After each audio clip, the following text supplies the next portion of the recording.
Olá, integrantes dos nossos grupos, dos grupos de nossas comunidades, aqui da paróquia da Barra do Rio Cerro. Também neste mês não foi possível nós nos encontrarmos de forma presencial. Estamos exercitando o nosso cuidado de uns para com os outros, ficando em casa. De momento, é esse o nosso jeito de amar uns aos outros. Nós estamos no mês de maio e amanhã nós vamos celebrar o dia de ascensão de nosso Senhor Jesus Cristo. Lembro que também todos os anos a OASE realiza um encontro no dia da ascensão. Um ano era a nível de núcleo, o outro a nível sinodal, mas por causa da pandemia não estamos tendo nem encontros locais. Eu quero refletir com vocês sobre o dia da Ascensão, sobre a Ascensão propriamente dito. Sim, 40 dias após a Páscoa, e nesse ano, no dia 21 de maio, nós vamos celebrar a Ascensão de Jesus. A Ascensão, ela nos remete à Páscoa, pois na Semana da Paixão celebramos os últimos acontecimentos relacionados à vida de Jesus. Lembramos do lava-pés em sua última ceia com os discípulos, a sua crucificação e morte na cruz, bem como a sua ressurreição e aparição aos seus discípulos. Os evangelhos de Marcos, de Lucas e também o livro de Atos dos Apóstolos nos falam desse desaparecimento de Jesus, que ele sobe aos céus. Sim, isto é Ascensão, a festa na qual celebramos a triunfante subida de Jesus aos céus, para sentar-se à direita do Pai. Com a ascensão de Jesus, termina a sua missão e presença visível sobre a face da terra. No Novo Testamento, nós vamos encontrar várias referências à ascensão de Jesus. Olhando para o testemunho dos evangelhos, nós vamos encontrar as seguintes expressões com as quais se apresenta a ascensão de Jesus. Por exemplo, lá no Evangelho de Marcos diz: ele foi recebido no céu e assentou-se à destra de Deus. O Evangelho de Lucas vai dizer: ele foi elevado ao céu. E no livro de Atos dos Apóstolos, apenas nos é dito que Jesus foi elevado à vista deles. Em verdade, vemos a partir desses testemunhos acerca da ascensão de Jesus, eles são bastante breves, bastante sucintos. Por exemplo, lá no Evangelho de Marcos, no capítulo 16, versículos 19 e 20, nós vamos ler o seguinte: depois de falar com eles, o Senhor Jesus foi levado para o céu e sentou-se do lado direito de Deus. Os discípulos foram anunciar o Evangelho por toda a parte, e o Senhor os ajudava por meio de milagres, a provar que a mensagem deles era verdadeira.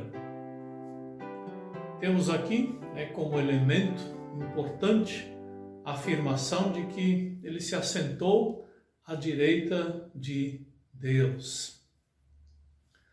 Então, a partir do Evangelho de Lucas, a gente vai ter dois relatos acerca da ascensão.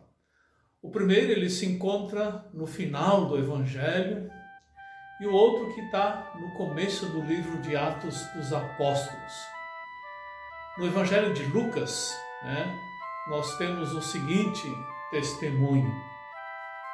Diz lá no Evangelho de Lucas, capítulo 9, o versículo 51, como estava chegando o tempo de Jesus ir para o céu, ele resolveu ir a Jerusalém.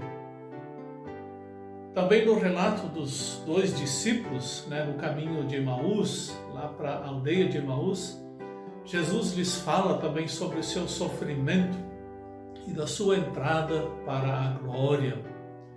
Ele vai dizer, naquela ocasião, e nós lemos isso no Evangelho de Lucas, também no capítulo 24, versículos 25 e 26. Lá diz assim: Então Jesus lhes disse: Como vocês demoram a entender e a crer em tudo que os profetas disseram? Pois era preciso que o Messias sofresse e assim recebesse de Deus toda a glória. E acerca da ascensão, lemos em Lucas, no capítulo 24, versículo 50 e também versículo 51. Então Jesus os levou para fora da cidade, até o povoado de Betânia. Ali levantou as mãos e os abençoou. E enquanto os abençoava, Jesus se afastou deles e foi levado para o céu. Esse relato, então, conforme Lucas, os versículos 50 e 51.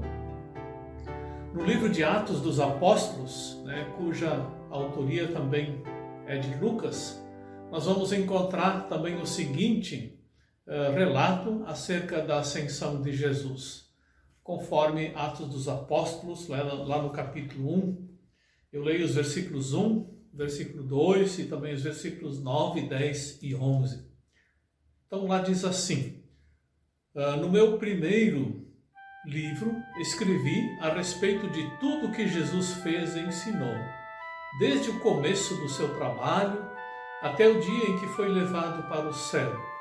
Antes de ir para o céu, ele deu ordens pelo poder do Espírito Santo aos homens que havia escolhido como apóstolos.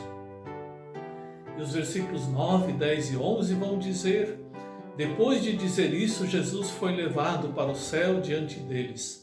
Então uma nuvem o cobriu e não puderam vê-lo mais. Enquanto Jesus subia, eles continuaram olhando para o céu e de repente 2 homens vestidos de branco apareceram perto deles e disseram: Homens da Galileia, por que vocês estão aí olhando para o céu? Esse Jesus que estava com vocês e foi para o céu, voltará do mesmo modo que o viram subir. Aqui temos um elemento novo, na verdade, que é a afirmação sobre a volta de Jesus em glória. Este é o testemunho acerca da ascensão de Jesus, a sua ascensão e também o seu assentar-se à direita de Deus.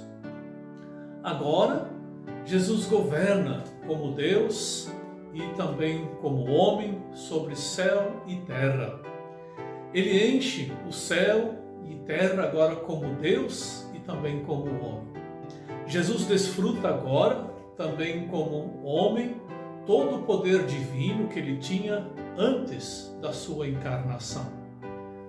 Poder esse, do qual ele abriu mão voluntariamente durante os dias da sua humilhação. Mas agora ele usa totalmente todo o seu poder, toda a sua majestade, comunicada à sua natureza humana. E agora, como verdadeiro homem e verdadeiro Deus, é agora também onisciente, ou seja, aquele que sabe tudo. Ele é onipotente, ele é todo-poderoso e ele é onipresente, ou seja, está presente em toda parte ao mesmo tempo. E nós aguardamos a sua vinda em glória para julgar vivos e mortos. Este Jesus está em toda parte. Por isso nós temos também a certeza de que ele está verdadeiramente presente na Santa Ceia e nós o recebemos com, em e sob o pão, o verdadeiro corpo de Cristo, e também com, em e sob o vinho, o verdadeiro sangue de Cristo. Pois ao dizer: E eis que estou convosco todos os dias até a consumação do século, ele está dizendo que estará conosco até o fim dos tempos, para nos animar na missão de ser suas testemunhas. Que esse dia de ascensão então nos faça relembrar dessa volta de Jesus para junto de Deus, mas ao mesmo tempo também a sua presença, como Todo-Poderoso, no meio de nós. Eu convido para uma palavra de oração. Oremos. Amado Deus, Tu exaltaste o Teu Filho amado sobre todas as coisas e com Ele deste também a nós o Seu reino. Assim ajuda-nos para que nos alegremos com a Tua vitória e ensina-nos a andar e agir segundo os Teus mandamentos. Para esse fim, abençoa em nós a Tua palavra, mediante o Teu Filho Jesus Cristo, nosso Senhor. Amém. Assim que possam então permanecer sob a paz e o cuidado de nosso Deus, então que a bênção desse Deus Todo-Poderoso, Pai, Filho e Espírito Santo, venha sobre você e permaneça com você hoje e sempre. Amém.